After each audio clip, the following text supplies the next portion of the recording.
Jessie, how are you? I'm doing good. How are you? Good. So Excellent.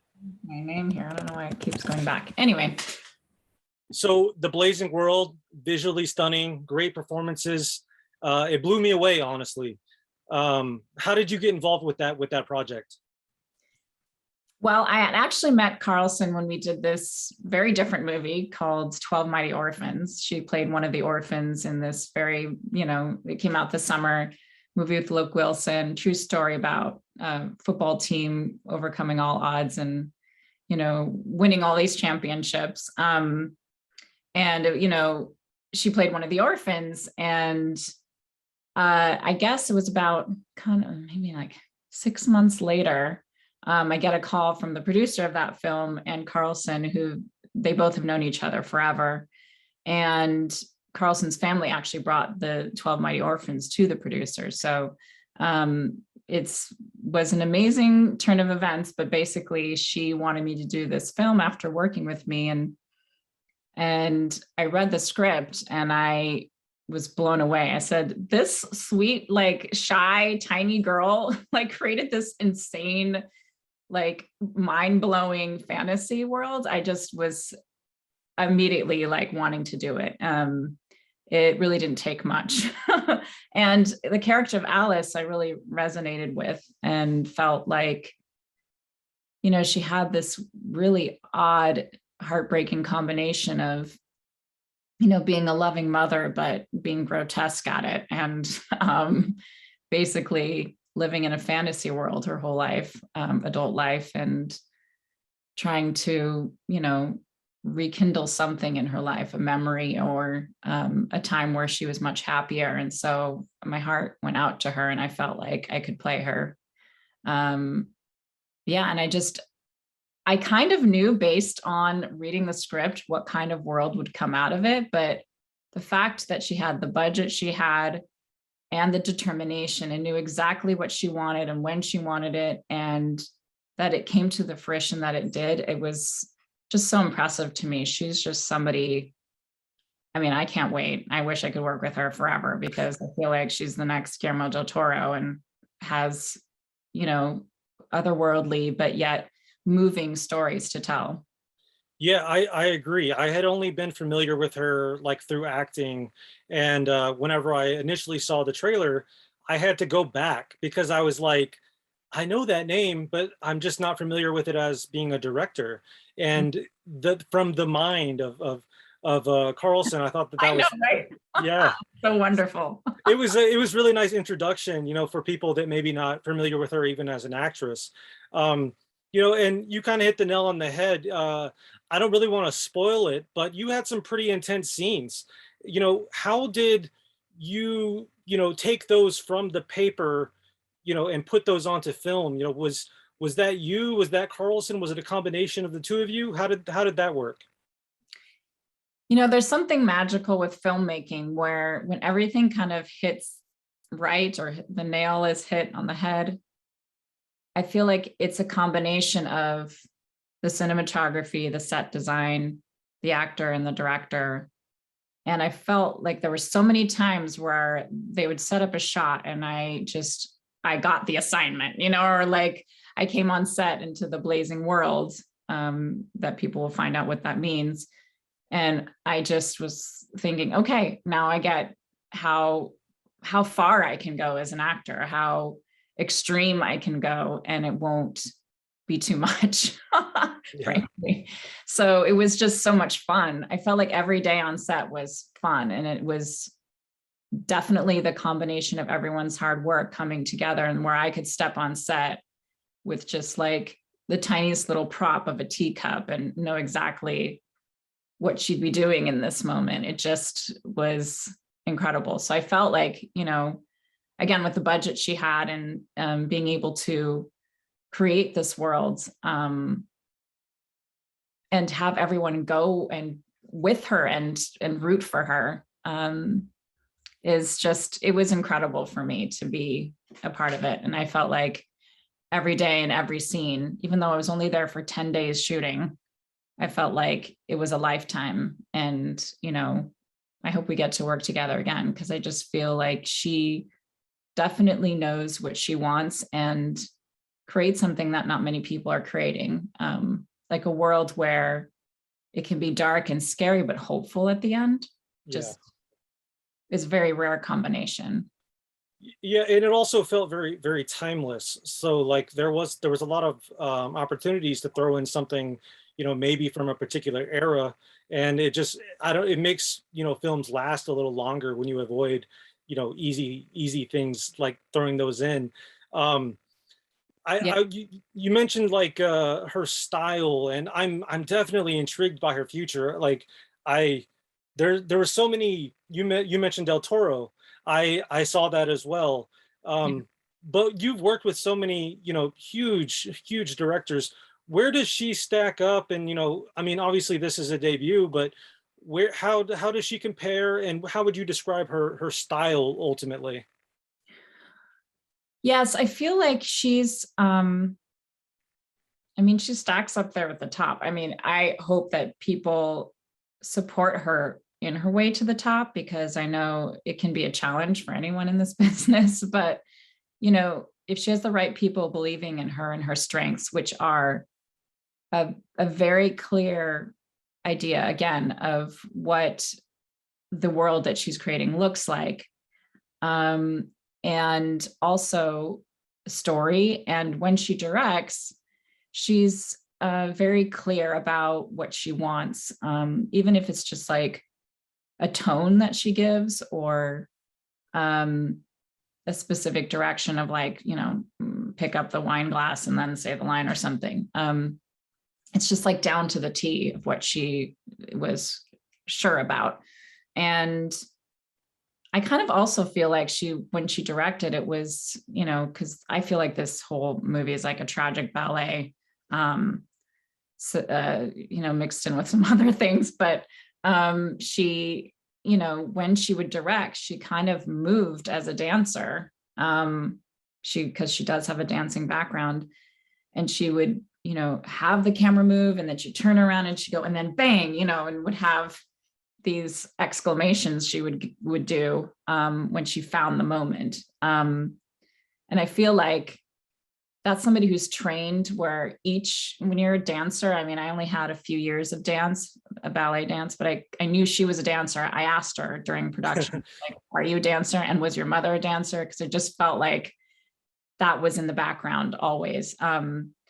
And she said, yes, both of them were. But that's the precision, especially for ballet. Like, you have to be precise in every move down to your fingers. So I feel like that translates to her as a director.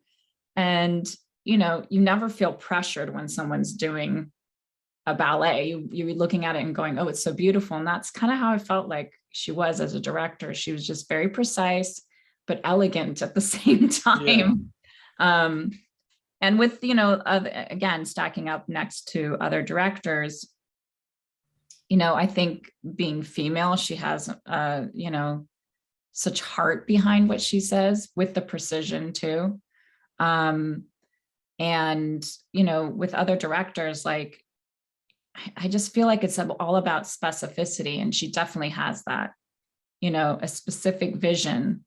There's some directors I've worked with that are just directors for hire, but she's not. She's an auteur and knows how to like build, I guess, again, a style. And so, answer your question about a style, I think that's yet to emerge. But I think right now with her debut, has like absorbed all different European oddball directors and whatnot, and meshed it into herself, like you do as a student. You learn, and then you absorb, and then you kind of expel what you think is what you've learned. It's like her greatest test, I think, is this movie, is like what she's gathered over the years is kind of expressed in this film. And how it'll emerge and evolve, I don't know, but I feel like she's just at the beginning, at the precipice. And I actually think with a bigger budget, she would just blow our minds, honestly. Like, this was amazing what she did with the budget she had. And I know if she had a bigger budget, she'd really let us go into worlds we've never been to before. Yeah, you're not the only one. I've interviewed a few people that were involved with this film, and yeah, we all tend to agree that, bigger budget, I mean, bigger things. I'm just excited ultimately to see her behind the camera again. I think that it'll be interesting to see where she goes from here, because this film was so interesting, and all the greats start from somewhere, and this is definitely an interesting place to start. um I love that you love that, because I feel like the natural response from men is not to like it as much, I think, because it is a female story. But I feel your response is encouraging to me, because I think you see the deeper meaning behind it. Like, everyone's been through traumas, everyone has to navigate through somehow, and this is the way she chose to do it. And I felt initially more females respond to it, but I feel like it's great that some men do too, because there's really some beautiful moments that are, you know, quite astonishing. Yeah. well, going off that, I will let you know that I did watch this with my wife, and Yeah. then the following day I told my mom and my sister about it, so they're all gonna watch it, and I'm very excited to hear what they have to say as well. Yes. I um too. Go ahead, sorry, go ahead. No, I said I am too. I'm Oh, interested in gotcha. what I've also heard that you're not the biggest fan of horror films, and initially when I thought, I saw the trailer and it kind of jumped out to me as a horror film, but it has a little bit of fantasy, romance, thriller. Um, where do you think it falls? Is it a little bit of everything, or how do you feel about that? I know I am sadly not a big horror fan. And I keep getting cast in these movies, maybe because I am scared of them. And people really believe me because I'm literally scared. Anyway, that aside, uh, you know, I think it has horror, because I won't spoil it for people, but there are definite horror elements in it. But I do believe it leans mostly towards fantasy because of the actual world you're entering into. Um, you know, there is some thrilling moments, yes, but I believe, um, you know, like Wizard of Oz is one of my favorite movies of all time, and that is definitely considered a horror film too, which I never thought it was. It's like more of a fantasy adventure film to me. So it feels like this is adventure as well, because you don't know, literally don't know which way she's going to turn and what she's going to literally run into. Um, yeah, I feel like it's more, in my mind, fantasy, just because of the pure nature of it, um, interchanging between this world and another world, which has a groundedness. So maybe it's not in some people's perception of fantasy to 100% fantasy, because it does have that grounded in reality aspect. So anyway, that's what I would say. Mostly fantasy, but maybe a little bit of a sprinkle of thriller and some horror. Yeah, I was surprised to see romance in there. Although I can see where people come from, but it just seemed like that was maybe like, I don't know. That seemed a little far-fetched for my taste. Yeah, I don't see that as much. Uh, it's I, it does have moments where it heals the heart in some way. So I don't know. yeah. So I'm curious, this more for like a personal element of the interview. Do like, obviously Hocus Pocus, is it that same batch of questioning? Like, I'm sure that this is like so refreshing to talk about a different film. Like, do you ever just think to yourself, I worked with Kubrick, like, let's move on from the witches? Like, it has to, it would wear on me personally.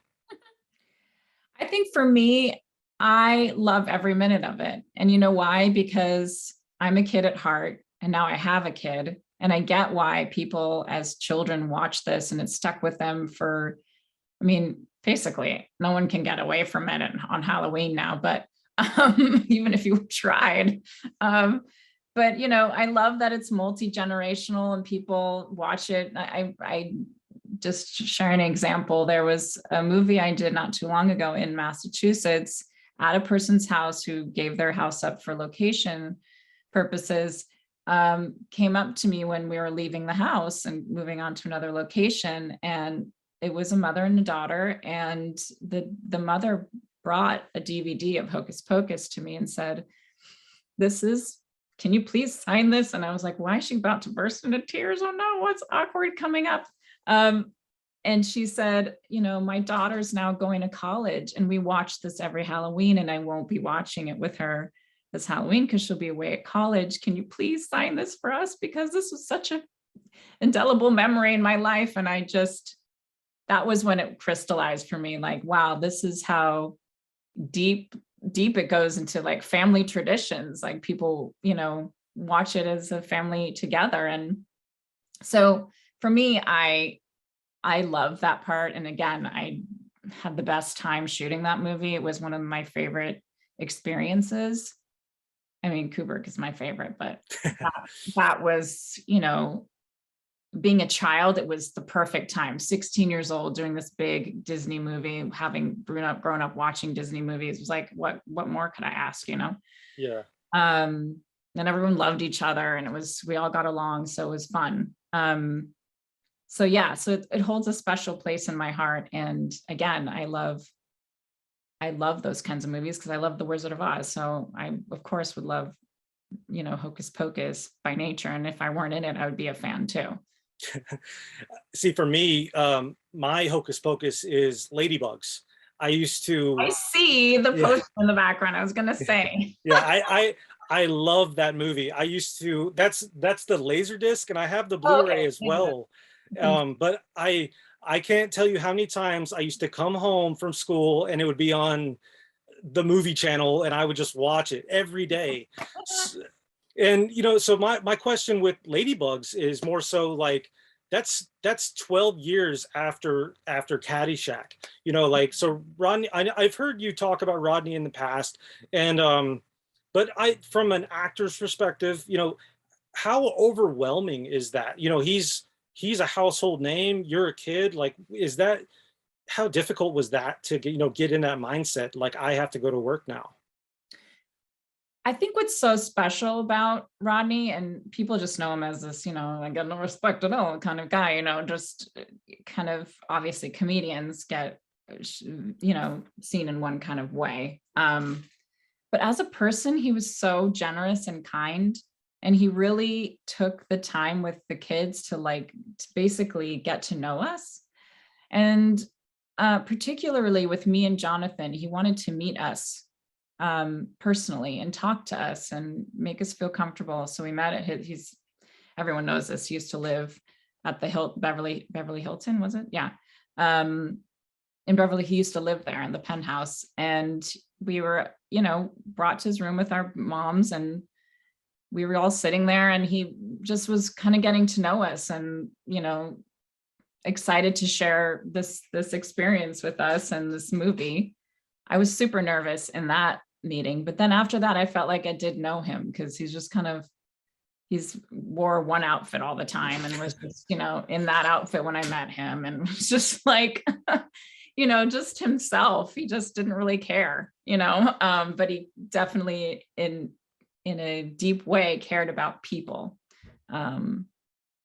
Yeah, so I was less nervous after that meeting. I thought that was really smart of him to, meet with me, this 15-year-old girl, never been in a movie, knowing that we'd be in most scenes together, Excellent. Well, I definitely appreciate your time. I wanted to talk a little bit about I think that Two Lovers, I think, is one of the most underrated films of all time. Me too. I'm so happy you think that too, Jesse. I can remember seeking out that Blu-ray. I think the performances are out of this world. When I worked in a video store, it was one of the main movies I would suggest. But yeah. Wow, thank you. No problem. Thank you for being a part of it. I love that film. But to kind of cap off the interview here, I did see that you directed a short film in 2016, Crossing the Bar. Mm-hmm. Now, I need to know, Is that a passion of yours? When can we expect you to get behind the camera again? And then Mhm. also too, where can I see it? Because I've been looking for it and I can't find it. It's not, it used to be on IMDb. I'll ask the producer of it if it went away or something. Um, yeah, and I'll get back to you. Okay. Um, I actually really do feel like there's more for me to do behind the scenes. I loved directing. I literally was like, wow, this is all the control that actors don't get. You finally have the control. Of course, I'm just kidding, and it's not that extreme. But just feeling like, you know, me having grown up in the business in a time where it was mostly male directors, I felt like I couldn't even think of that avenue. And you know, a friend of mine asked me to direct her short, and I basically realized, wow, all this time, these films that I've done, I've been paying attention to the directors, I've been paying attention to, you know, the production designer, et cetera, like hair, makeup, everyone. And it's in me and I can do it. And it didn't take much or long or articulation for me to make things happen. Because I just had to, I guess, be thrown into a situation where I realized I could do it. And I thank my friend all the time about that. But I think right now I am more ready to do that again, particularly because right after that I got pregnant and had a child, and basically that's your whole world, and it still is my whole world. But and then pandemic, etc. It's Yeah. just like, okay, now I finally feel like my head is above water.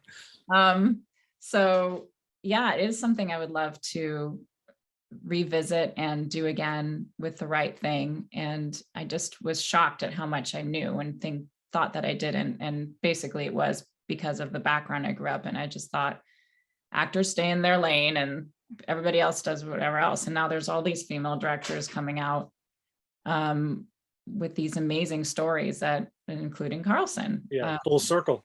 She's definitely an inspiration for me. Yeah, so and you know, I worked with one of the only directors who was like basically in the business, you know, the statistic back in the 90s of, you know, Catherine Bigelow. She was like one of two directors. So maybe it's a calling in the future. Well, I really look forward to it.